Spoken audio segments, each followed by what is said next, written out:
तो आज की जो टॉपिक है हमारे पास है जावा का। तो सबसे पहले जो जावा का जो खोज हुआ था वो कौन से सन पे हुआ था? तो 1991 में सन माइक्रो सिस्टम ने किया था, ठीक है। और इसकी जो खोज है वो जो किए थे वो जेम्स गोसलिंग ने किया था। और सबसे पहला जो नाम था इसका ये ओक पड़ा था, फिर उसके बाद फिर पड़ा था ग्रीन टी। ठीक, ये 1991 की बात है। तो ओक से मतलब क्या था जो जेम्स गोसलिंग ने बोला था, एक सिंपल लैंग्वेज में हो, पोर्टेबल लैंग्वेज में हो और रिलायबल लैंग्वेज में हो, ठीक है। सिंपल मतलब एकदम सिंपल में कोडिंग हो जाए, पोर्टेबल जो हमारे डिवाइस से मतलब एक साझा करे, ठीक है। तो ये चीज थी ओक के बारे में। उसके बाद में जो हमारे बुक पे दिए हैं, तो अभी जैसे क्वेश्चन आएगा तो बुक से रिलेटेड आएगा। तो हमारे पास है इंट्रोडक्शन, ठीक है। सबसे पहले जो जावा का इंट्रोडक्शन है उससे उसने ये बताया है कि जावा स्क्रिप्ट है उसका विकास नेट स्केप कम्युनिकेशन कंपनी ने, है ना, ब्रेडेनिच द्वारा मई 1995 में किया था। और वो भी कितने दिनों में? सिर्फ 10 दिन में। तो ये था। उसके बाद में इसमें सबसे पहला पार्ट आता है जो हमारा जावा हो, सी प्लस प्लस हो, HTML हो या कोई भी जैसे आप लैंग्वेज यूज कर रहे हैं। तो उस टाइम पे क्या होती है कि पहले उसकी एक रफ में कार्य करना पड़ता है। कोई भी चीज हो, काम करने से पहले अगर उस पर सोचा जाए एक बारी रफ में, तो किस तरीके से काम करूं तो वो जल्दी काम हो जाए। तो ये चीज होता है। तो उसी चीज में सबसे पहला आता है हमारा एल्गोरिथम। तो एल्गोरिथम क्या चीज होता है? किसी भी ऑपरेशन को परफॉर्म करने के लिए स्टेप बाय स्टेप प्रोसीजर होता है। मतलब कोई भी अगर हम लैंग्वेज की यूज करके कोई एक प्रोग्राम बना रहा है तो प्रोग्राम किस तरीके से बनेगा, सबसे पहले कहाँ से हम स्टार्ट करेंगे और उसको कहाँ पर में एंड कर रहे हैं, ये चीज है। उसके बीच में कौन कौन सी घटनाएं घट रही है, फिर कौन कौन सा वेरिएबल ले रहे हैं। तो इस चीज को जो हमको बनाना है वो कहाँ पास है, ये एल्गोरिथम होता है, ठीक है। तो सबसे पहले एक एग्जांपल समझ लेते हैं एकदम शॉर्ट में। जैसे ये हमारा सोर्स है। सोर्स मतलब जहाँ से हम स्टार्ट कर रहे हैं और जब डेस्टिनेशन है हमारा जहाँ पास में हम खत्म कर रहे हैं। तो अगर ए हमारा सोर्स है जो हमको दिया गया है और खत्म कहाँ करना है, डी पे, तो उसको कौन कौन से वेरिएबल से होकर गुजरना पड़ेगा? सबसे पहले आएगा बी, उसके बाद में आएगा सी। अब मान के चलते हैं ये अलग अलग टाइप से हो सकता है। जैसे कोई व्यक्ति, मान के चलते हैं कोई एक पर्सन है, कौन? ए। उसके बाद में उसको कहीं पहुंचना है, जैसे कोई जगह का नाम हो गया, वो आप सोच लो कि आपको कहाँ पास में पहुंचना है। सबसे पहले आपने क्या पकड़ा? बस पकड़ा, ठीक है। तो ये एक चौराहे तक लेके गई। अब इस बस से तो आप रेल से सफर करें, हवाई से सफर करें, चाहे किसी भी से सफर करें, फिर वो एक उस स्टैंड स्टैंड पे लेके जाएगी, ठीक है। अब उस स्टैंड से उसका घर फिर से 15 किलोमीटर या 13 किलोमीटर जैसा भी, तो वो क्या करेगा? सी से फिर कोई सभी एक मोटरसाइकिल या बस या जो जो कुछ भी सुविधा है वो पकड़ के कहाँ जाएगा? डी पे। या फिर हो सकता है आपके पास में कार है, आप सीधा ए से बी चौराहे पे गए, चौराहे से फिर सी चौराहे पे गए, फिर सी से डी पे गए, ऐसा भी हो सकता है। और या फिर हो सकता है आपके पास में बाइक है। तो ये चीज क्या हो गई? मतलब स्टार्टिंग पॉइंट और एंडिंग पॉइंट ये अपना सेम है ना। किसी भी प्रोग्राम को एग्जीक्यूट करने के लिए जो हमारा स्टार्ट है और स्टॉप है वो सेम है। मतलब वही आउटपुट हमको मिलने वाली है, ठीक है। तो ये चीज हुई, वही आउटपुट हमको मिलने वाली है, मतलब वही पास में हम जाने वाले हैं। लेकिन हम अलग अलग तरीके से वहां पास से पहुंच सकते हैं। तो वो आपकी सुविधा के हिसाब से आप पे डिपेंड करता है कि आपको कहाँ उस जगह पे किस हिसाब से जाना चाहते हैं। उसी टाइप से प्रोग्राम भी होता है। चाहे एक्स वाई वेरिएबल लेके जोड़ो या ए बी वेरिएबल लेके जोड़ो, चाहे एम एन वेरिएबल लेके जोड़ो, ये आपके ऊपर डिपेंड करता है। लेकिन उस पर जो वैल्यूज दी जा रही है वो 2 और 3 है। मैं बोल रहा हूँ कि 2 और 3 है, लेकिन वहां पर से वेरिएबल आपको इंसर्ट करवाएंगे। तो आप क्या करेंगे? या फिर ए बी लेंगे या एक्स वाई जेड लेंगे, एक्स वाई लेंगे, या फिर क्या लेंगे? जैसा भी आपका जो भी 2 वेरिएबल लेना है उसके अंदर से इनपुट पाना है। पता है 2 और 3 को जोड़ रहे हो तो 5 आ रहा है, ठीक है। सभी के आउटपुट में 5 ही आने वाला है। तो ये चीज है। उसी तरीके से सेकंड पॉइंट क्या है, हम किसी भी एल्गोरिथम में उसका एक स्टार्टिंग पॉइंट और साथ ही उसका एंडिंग पॉइंट होता है। ये क्या होता है कि एल्गोरिथम जब हम स्टार्ट करेंगे तो वो एक एंडिंग पॉइंट पे ही जाके रुकेगा।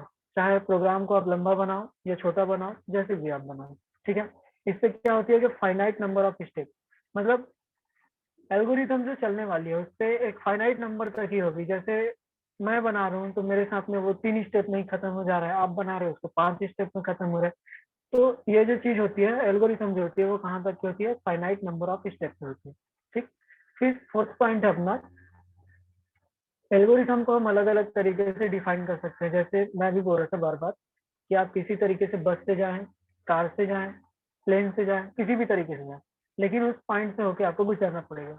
तो वही चीज एल्गोरिथम में भी होता है कि आप किसी तरीके से उसमें वेरिएबल इंसर्ट करवा रहे हैं, उसको किस तरीके से परफॉर्म कर रहे हैं और किस तरीके से प्रिंट कर रहे हैं, ये आपके ऊपर डिपेंड करता है।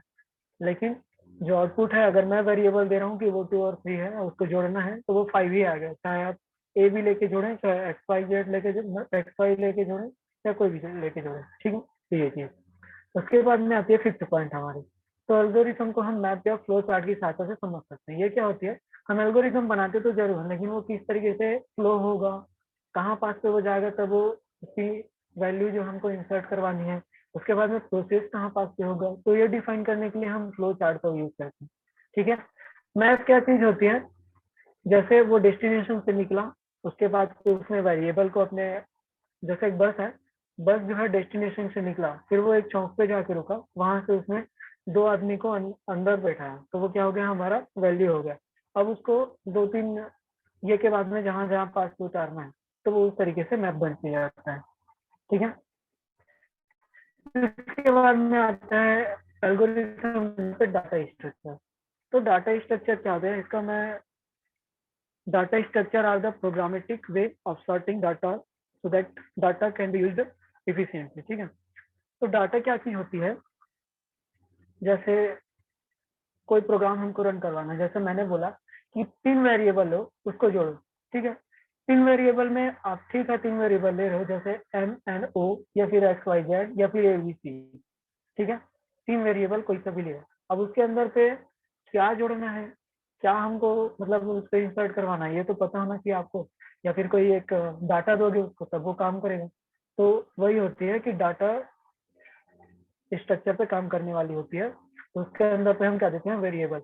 जैसे यहाँ पास में एग्जांपल लिखा था मैंने, मेक अ टी। अगर हम चाय बना रहे हैं, तो चाय के लिए सबसे पहले हमको चाहिए आग, उसके बाद से पतीला, पतीले के अंदर में पानी, फिर पानी में हम डालते हैं जो भी उसका एलिमेंट लगेगा, उसके अंदर में वेरिएबल जो भी लगेगा हम वो डालते हैं, तो उसके बाद में वो सारी चीजें करके एक मिक्स हमको आउटपुट क्या मिलते हैं, चाय मिलती है। तो ये चीज होती है, उसी तरीके से हमारा एल्गोरिथम काम करता है। उसके बाद से इस पे एग्जीक्यूशन टाइम जो है 3 प्रकार से होती है। किस प्रकार से, एक होता है वॉश केस। ठीक है।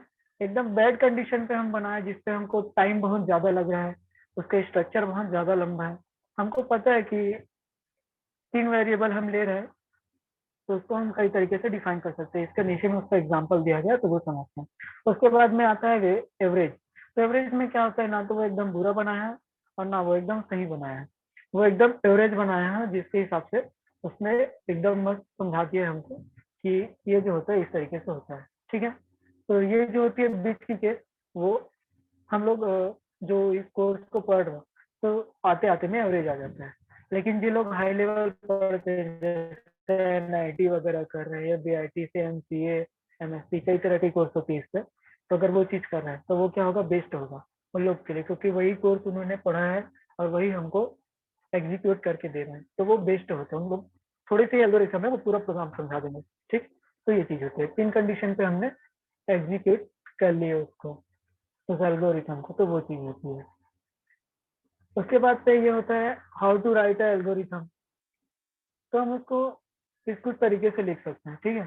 तो जैसे हमने कल की क्लास में पढ़ा था कि पहले, सबसे पहले उसको स्टार्ट किया जाता है, यहाँ पास तो मैंने वही पॉइंट लिखे। ठीक है। There are no well defined standard for writing algorithm, कि कोई भी तरीके से आप लिख सकते हैं, इसके लिए आप स्वतंत्र है।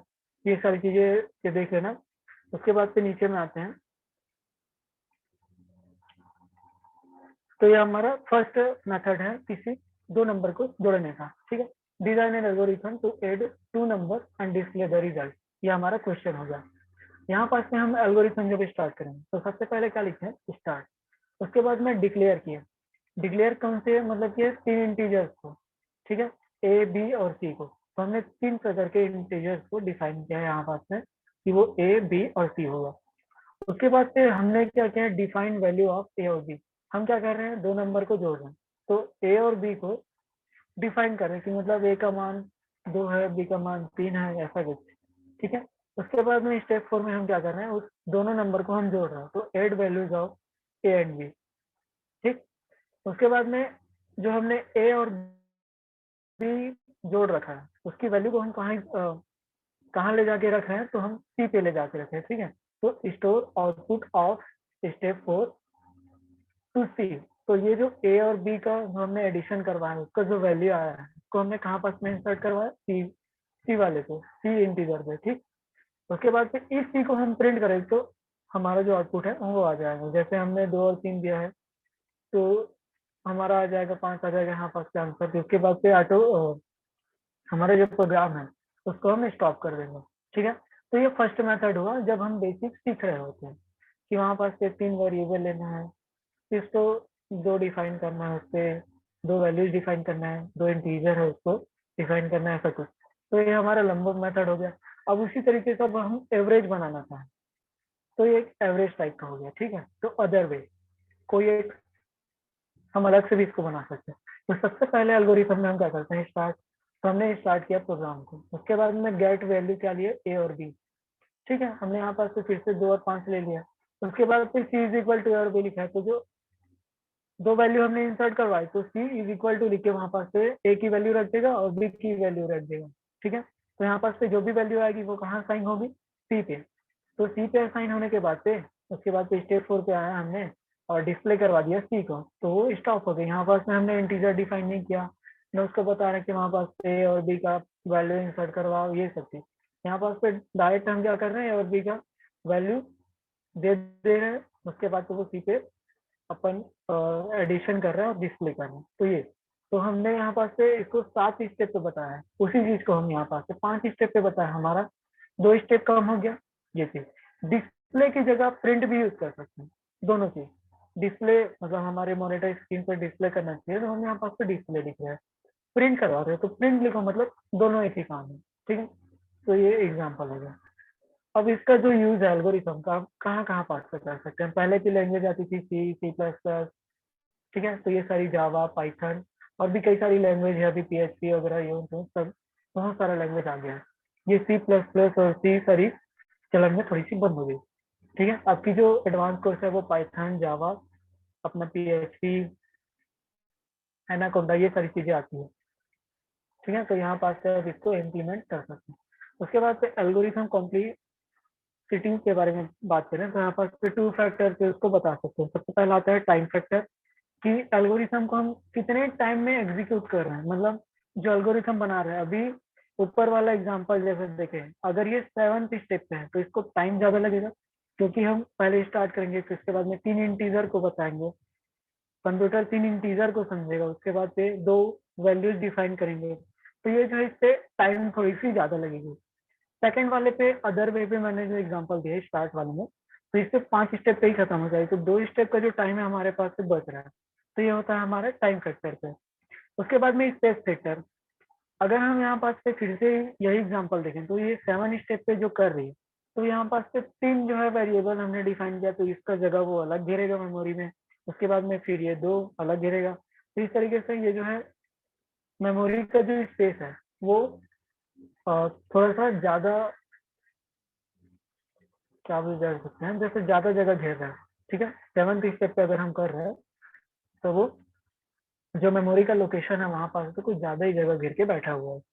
और हमारा जो अदर वे वाला ऑप्शन है उस पर उसने सिर्फ ए और बी का वैल्यू इंसर्ट करवाया और सी को प्रिंट किया है, तो इससे उसने ज्यादा जगह नहीं लिया है मेमोरी पे। तो ये हमारी हो गई स्पेस फैक्टर। इसको स्पेस कॉम्प्लेक्सिटी भी बोल सकते हो या फिर टाइम कॉम्प्लेक्सिटी भी बोल सकते हो। तो आपके बुक में जो दिया है वो है एल्गोरिथम कॉम्प्लेक्सिटी, जो 2 प्रकार से है।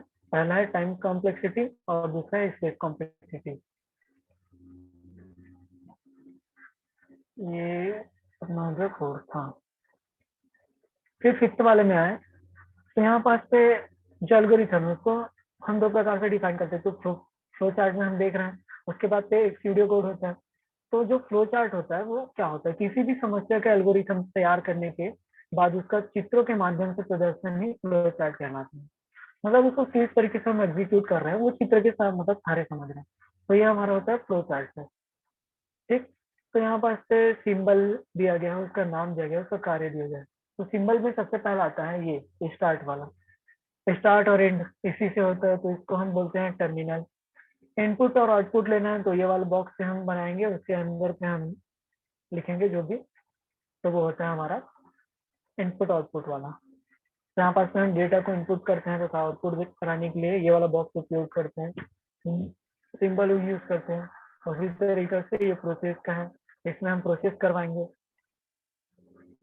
ये है डिसीजन बॉक्स, तो निर्णय लेने के लिए, तुलना करने के लिए, तो ये बॉक्स होता है हमारा। उसके बाद से आता है कनेक्टर। तो फ्लो चार्ट में किसी दूसरे वे को जोड़ने के लिए हम इस कनेक्टर का यूज करते हैं। मतलब ये क्या होता है कि फ्लो चार्ट के ये जो फ्लो लाइन है उसके ऊपर में ऐसा गोल सा हम बना दें, तो ये होता है हमारा कनेक्टर। ठीक है, तो इसका यूज इस फ्लो लाइन के साथ में भी कर सकते हैं या फिर अलग से भी कर सकते हैं, दोनों तरीके से। ये होता है कमेंट, कमेंट देने के लिए इस सिंबल को यूज किया जाता है।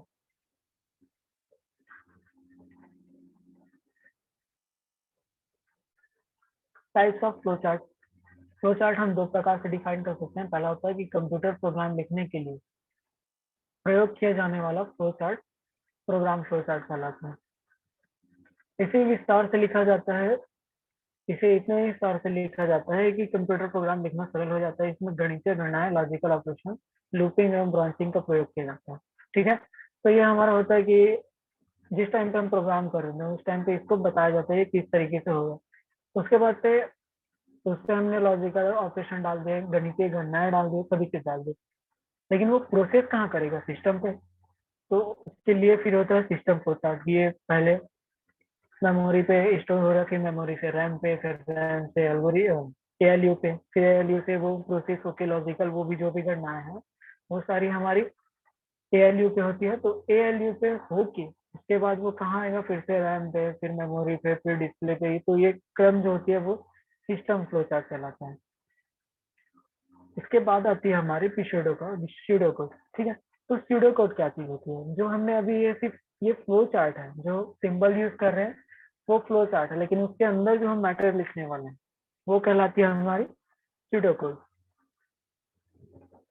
ठीक है, तो स्यूडो कोड सिर्फ एक शब्द होता है, इसलिए इसे कंप्यूटर फाइल में रखना फ्लो चार्ट के अपेक्षा सरल होता है, और इसे हम वर्ड प्रोसेसिंग की सहायता से सफलतापूर्वक बदला भी जा सकता है। कंप्यूटर में वर्ड प्रोसेसिंग डली होती है, तो वहां से हम इसको बदल सकते हैं। जैसे यहाँ पर से जो एग्जाम्पल लिया है, एल्गोरिथम और फ्लो चार्ट का उपयोग करके इन्हीं चार संख्याओं का औसत ज्ञात कीजिए। तो औसत के लिए क्या होता है कि जितनी भी संख्या हम लेंगे, चाहे 4 लें या 5 लें, तो उसको जोड़ के उस number of number of elements से हम भाग देते हैं, तो हमारा क्या निकल जाता है? औसत निकल जाता है। या वेरिएबल बोले, नंबर ऑफ वेरिएबल से हम भाग देंगे तो वो हो जाता है हमारा औसत। ठीक है, तो सबसे पहले हम क्या करेंगे? एल्गोरिथम बनाएंगे। तो हमारा क्या काम हो गया? एल्गोरिथम। एल्गोरिथम में हम बनाते हैं, सबसे पहले स्टार्ट करेंगे प्रोग्राम को। किसी भी प्रोग्राम को एग्जीक्यूट करने से पहले उस प्रोग्राम को हम स्टार्ट करते हैं। स्टार्ट करने के बाद से यहाँ पास पे आप वेरिएबल डिफाइन करेंगे तो थोड़ा सा स्पेस बढ़ेगा और स्टेप बाय स्टेप चलेगा। तो आप यहाँ पास पे 4 प्रकार के वेरिएबल डिफाइन कीजिए कि इंसर्ट इंटीजर, ऐसा करके जो मैंने लिखा था ऊपर, कहाँ गया? यहाँ पास पे डिक्लेयर 3 इंटीजर दिया था मैंने, वहां पास पे क्या लिखेंगे? डिक्लेयर 4 इंटीजर MNONP, ऐसा। ये, हाँ ये ठीक है, हमने डिफाइन किया। फिर उसके बाद पे डिक्लेयर करना है MNOP को, फिर वो क्या करेगा? एवरेज निकालेगा। तो आप इसके ऊपर में एक और जोड़ सकते हैं, एडिशन ऑफ MNOP करके पहले जोड़ दीजिए उसको, फिर उसके बाद पे किसी चौथे वैल्यू पे उसको इंसर्ट करवा दीजिए। जैसे इसका एवरेज निकाल रहे हैं हम, तो यहाँ पर से एवरेज लिख दीजिए। जो MNOP को हमने एडिशन करा है उसको फिर 4 से भाग भी दीजिए, और यहाँ पर से कुछ वैल्यू दे दीजिए। जैसे एवरेज ये निकाल रहे हैं तो एवरेज भाग करके 4 किया हमने, तो इसके सामने में कुछ वैल्यू दे दीजिए जो हमको प्रिंट करवाना है, क्योंकि वैल्यू प्रिंट होगी जो सामने है वो प्रिंट नहीं होंगी। ठीक है, तो यहाँ पर से कम करने के लिए, इस स्टेप को कम करने के लिए सबसे पहले क्या किया गया? स्टार्ट। उसके बाद से इनपुट किया हमने MNOP को, इसकी वैल्यू को। उसके बाद से एवरेज के लिए हमने किया है M+N+O। अगर मैं इसमें ब्रैकेट नहीं लगाता तो ये क्या होता है कि पी को भाग करता, ठीक है। लास्ट में जब हम स्लैश के साथ में 4 को देंगे तो सिर्फ पी को ही भाग करेगा। तो इसका आंसर मैंने क्या किया, एम एन ओ पी जोड़ के फिर उसके बाद ब्रैकेट लगा के उसके बाद से हमने क्या किया, स्लेस लगा के 4 से डिवाइड किया, तब ये हमारा करेक्ट आएगा। क्योंकि कंप्यूटर क्या है, वो अपने से दिमाग नहीं चला सकता, वो एक मशीन है। जो भी आपको एग्जीक्यूट करवानी है तो उसका फॉर्मूला आप अगर सही से दे रहे हैं तो वो सही है, क्योंकि कंप्यूटर अपने जगह में वो सही काम करके देगा, ठीक है। फिर आती है प्रिंट के बारे। तो स्टेप 4 पे ये जो एवरेज है उसको हम प्रिंट कर देंगे। तो एम एन ओ पी का जो वैल्यू दिया रहेगा उसको 4 से भाग करके जो वैल्यू आएगी हमारी वो एवरेज होगी। तो प्रिंट एवरेज करेंगे, प्रिंट हो जाएगी, फिर वो स्टॉप हो जाती है। उसी तरीके से अब इसको फ्लो चार्ट में बनाना है। तो सबसे पहले हम क्या किए हैं, टर्मिनल का यूज किए हैं, ठीक है, टर्मिनल सिंबल का। तो हमने प्रोग्राम को स्टार्ट किया, उसके बाद पे इनपुट लिया एम एन ओ पी करके। इनपुट पे इससे आप वेरिएबल देंगे, वैल्यू देंगे, तो ये चीज हो गई। एवरेज पे आप आएंगे तो इसको ब्रैकेट पे प्लस करके सारी वैल्यूज को जोड़ दिए, उसके बाद पे 4 से उसको भाग कर दिया। तो यहाँ हमारी इनपुट बॉक्स हो गई, इनपुट लेने का काम। उसके बाद पे प्रोसेस बॉक्स पे ये आएगा हमारा, जो हम उस पे प्रोसेस दे के रखें। यहाँ पास पे अगर डिसीजन हम देते हैं कि 100 से कम हो या 100 से ज्यादा हो, तो ये क्या चीज होती है, डिसीजन बॉक्स होती है। लेकिन हम सिर्फ यहाँ पास पे प्रोसेस करवा के उसको बाहर निकाल रहे हैं, ठीक है। तो ये हमारा प्रोसेस वाले बॉक्स पे होगा। उसके बाद पे आती है प्रिंट एवरेज। तो हम इनपुट लेते हैं उसी बॉक्स से, और उसी बॉक्स से क्या करते हैं, आउटपुट को शो कर डिस्प्ले करवाते हैं। तो फिर से यही जो बॉक्स है हमारा, उसको हम लेंगे इनपुट आउटपुट बॉक्स को। तो फिर आउटपुट का काम करेगा प्रिंट एवरेज का, तो हमको प्रिंट कर देगा एवरेज को। उसके बाद से हम इस प्रोग्राम को स्टॉप कर देंगे। तो आज की क्लास में बेहतर समझ में आएगी। जो मैंने नोट्स तैयार किया उससे क्या है, बुक से मैं जो पढ़ा रहा था उससे दिक्कत हो रही थी कुछ कुछ समझाने के लिए मेरे को, इधर उधर ले जाने के लिए। तो मैंने नोट्स तैयार किया था। तो लगभग सभी को समझ में आई ठीक से, या फिर कहीं पास पे और भी दिक्कत आ रही है तो वो पूछ लो।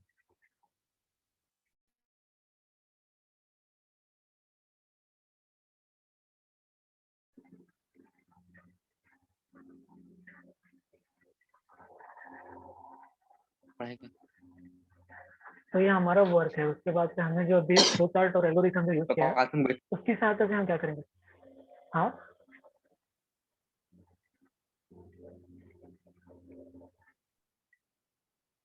तो ये आप बना के सभी लोग क्या करेंगे, मेरे पास में सेंड कर दीजिएगा। चाहे पर्सनल सेंड कीजिए, ग्रुप पे सेंड कीजिए, वो आपकी मर्जी। इससे सबसे पहला वाला क्या है, जैसे हमने 2 नंबर को भी एडिशन करवाया है, उसी तरीके से इस पे 3 नंबर को एडिशन करवाएंगे, 3 नंबर हो जाएगा। वहां पास पे जैसे ए बी ले रहे थे या एक्स वाई ले रहे थे, तो वहां पास पे एक और वेरिएबल जोड़ दीजिए, ठीक है। कौन सा मेथड यूज करना है, जो सबसे पहला वाले मैंने जो डिफाइन किया, जो 7th स्टेप पे मैंने जो बताया है, वो वाला मेथड यूज करके अभी जब तक क्लियर नहीं हो जाती या फिर दिक्कत नहीं होती तब तक वो ही बनाओ, क्योंकि उससे बेहतर समझ में आएगा सभी लोग को, ठीक। तो इस पे 3 वेरिएबल लेना, 3 वेरिएबल को जोड़ के उसका वैल्यू प्रिंट करवा देना किसी चौथे वेरिएबल पे। उसके बाद पे हमारी आती है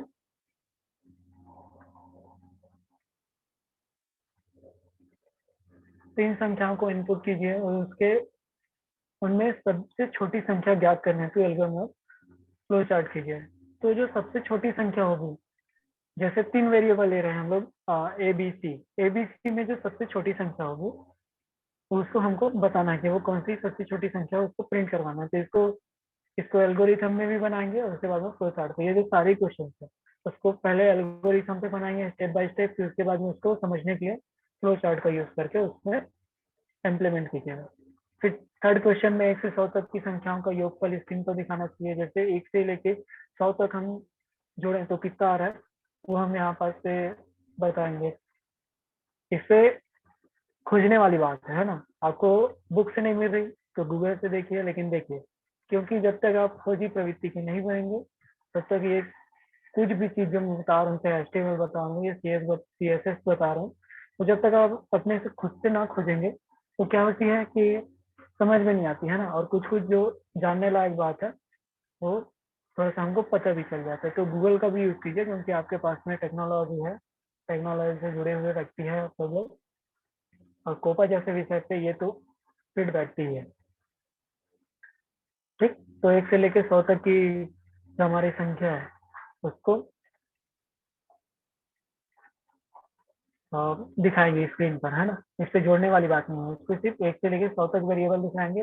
जैसे ही 101 हुआ, हमारी जो डिसीजन बॉक्स है उस पर 101 हुआ, तो वो क्या करेगा, एरर बताएगा और सीधा प्रोग्राम को स्टॉप कर देगा। तो उसके लिए ये चीज है।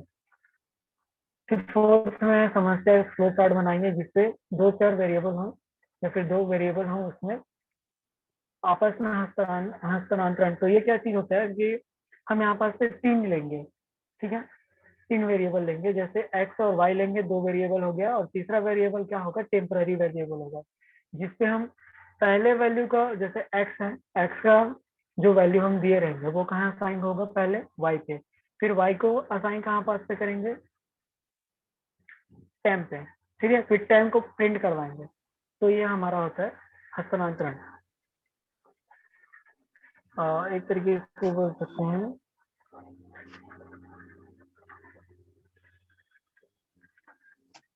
क्या बोलते हैं हस्तांतरण को, नेट से देख लीजिएगा, याद नहीं आ रहा। इससे 1 से 100 के मध्य सभी विषम संख्याओं को दर्शाने के लिए एल्गोरिथम का फ्लो चार्ट बनाएंगे, ठीक है। तो 1 से लेकर 100 तक की जो भी विषम संख्या है, जैसे 1, 3, 5, 7, ये सारी जो विषम संख्या है उसको हम यहाँ पास से शो करवाने वाला है, सिर्फ सम संख्या को छोड़ के बाकी जो 1 से लेकर 100 तक की विषम संख्या है वो सिर्फ। इस पे आउटपुट आपको नहीं देनी है, सिर्फ इसको किस तरीके से बनाना है वो चीज एल्गोरिथम पे लिखेंगे, उसको फ्लो चार्ट पे कन्वर्ट करेंगे और उसको मेरे को देंगे। यहाँ से आप गूगल का यूज कीजिए, बुक से कहीं पास में मेरा तो बुक से देख के बनाएंगे, स्वतंत्र है, लेकिन इसको बना के जो 5 क्वेश्चन है इसका वर्क जो है वो करके शेयर करेंगे।